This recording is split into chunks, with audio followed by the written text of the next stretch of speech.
Hey everyone, it's Sean, and I'm back once again with another review. I'm reviewing another case by Raidmax which they were nice enough to send out. This one is called the Alpha, and the front of the case has an RGB LED. Like the previous case I reviewed, which was a Monster 2 SE, this case isn't released yet, so I'll update the description with a link when it comes out. For now, I'm providing a link to Raidmax's website where you can see more information on it. With that out of the way, let's get into the review. This is the box that the case came in. For the front of it, you have the logo and a picture of a case. On the side, you have a picture of the different colored cases along with a bunch of specifications of the case, which I will be getting into later in the video. On the back, once again you have a picture with the case in the two colors it's available in, as well as some features the case has, which I will obviously be showing in the video as well. With the box out of the way, let's take a look at the actual case. Raidmax sent me the black version, so this is the one you will be seeing in the video. As we saw in the box, the case is also available in a white color. Both look really nice in my opinion, but the black will fit in better for me. One side of the case has a glass panel which I really like. The other side is of course the panel that covers the back of the case, where the power supply, hard drives, and solid state drives are located. The front of the case is where the LED is located. The front panel is removable, and behind it you can see the LED strip which you will be able to control the color of. Of course, the CD drive cover is also removable in case you want to install a CD drive. Taking off the back cover, this reveals the space for the power supply. The space is a bit small, but we will see how it works out after the PSU is installed. Next to the power supply space is the hard drive bay, which is housing a box. Inside this box is a user manual, a packet full of screws which you can use for the motherboard, power supply, and extra fans, or really anything you want. And also in the box is the LED remote, which allows you to change the color of the strip. We'll be taking a look at this later in the video. The remote has a magnet on the back, so that means you can stick it on the case so you won't lose it. I think it's really cool that they included this. Also behind this panel is the Ssd Bays, which are located in the same spot as they were on the Monster 2 SE. I really like this because it's a really convenient place to put them. Removing the last panel with the window reveals the inside of the case. You can see that there's quite a lot of space in there. If you need even more space in case you have a larger radiator, you can remove the CD drive bay completely.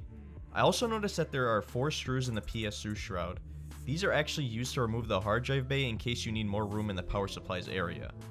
On the bottom of the case, there's a dust filter for the PSU, as well as 4 more screws which are used for the hard drive bay as well. With the panels out of the way, let's get into the dimensions of the case. To start it off, this is an ATX case, which means it fits micro ATX and ITX. The case has a height of 465mm and a width of 211mm. The length of the case is 450mm. It has one 5.25 inch bay, which is the CD drive bay that I pointed out before, which is removable. It has 2 hard drive bays and 2 SSD bays, which were on the back as I pointed out. It has 2 USB 3.0 ports, as well as a microphone and headphone jack as usual. It supports up to a 360mm radiator for liquid cooling, which is, as I said before, you would have to remove the CD drive bay in order to fit that. If you are using air cooling for your CPU, you would be limited to 175mm tall. And finally, the longest video card you'll be able to fit in here is 390mm. That's extremely long, and I don't believe there's any GPU on the market that wouldn't fit in this case. Now that I have the PC fully built, let's take a look at the remote and see how the LEDs are. In this section of the video, I'll go through all the different buttons on the remote and then show what each of them do. The remote has 2 separate ways of changing the colors. One of these ways is the color-coded buttons that let you pick which color you want. On the screen, you can see me switching through all the different ones using the color-coded buttons. The other way of changing the colors are the 2 other color buttons on the remote. These buttons let you toggle through all the different colors, which some of them aren't listed on the remote with the color-coded buttons. For example, there is no button dedicated to purple, however, if you scroll through them manually, you will find a purple. Another button on the remote allows you to toggle the brightness of the LEDs. I actually really like this feature because I've had LEDs in the past that wouldn't let you control this type of thing, and that was pretty annoying. Moving on from the brightness, there's a button labeled Demo.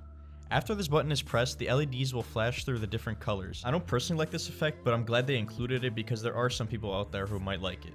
There is also a button to change the speed of the different LED modes, as you can see here. You can make them go extremely quick, extremely slow, or at a normal pace. And finally, there's the mode button, which does as it says. It changes the LED mode. There's quite a few different modes, including the flashing of a single color, multiple colors, and my personal favorite, which is the fade effect. This fades through all the different colors smoothly. I am overall extremely impressed with how smooth these LEDs are. I honestly wasn't expecting it to be very good, but Raidmax definitely proved me wrong with this. Since the PC is fully built, I also want to show you guys what the final build looks like. I tried my best to cable manage, but there just isn't enough space in the back for me to work with. I actually ended up taking out the hard drive bay because I wouldn't have been able to fit all of the power supply cords in, and even with the bay out, it was still a pain to get everything to fit in there to be able to close the back panel. This is pretty much the only gripe that I had with the case. There just wasn't enough room to work with in the back. I do, however, feel like the general design of the case makes up for this drawback. The LEDs on it are an amazing addition, and I hope they continue to add these to their other cases. Along with that, there is quite a lot of room in the front to work with, so it made working in that area extremely easy. But yeah, that pretty much sums up this case and ends my review. I hope you guys liked the video. I saw a lot of people telling me to keep going with these, and I have fun making them, so I don't see a problem in doing them every now and again. Once again, I'd like to thank Raidmax for supplying me the case, and you can find a link to the case in the description. And like I said, I'll update it with a Newegg link when the case officially releases. Again, I hope you guys liked the video, and I'll see you in the next one.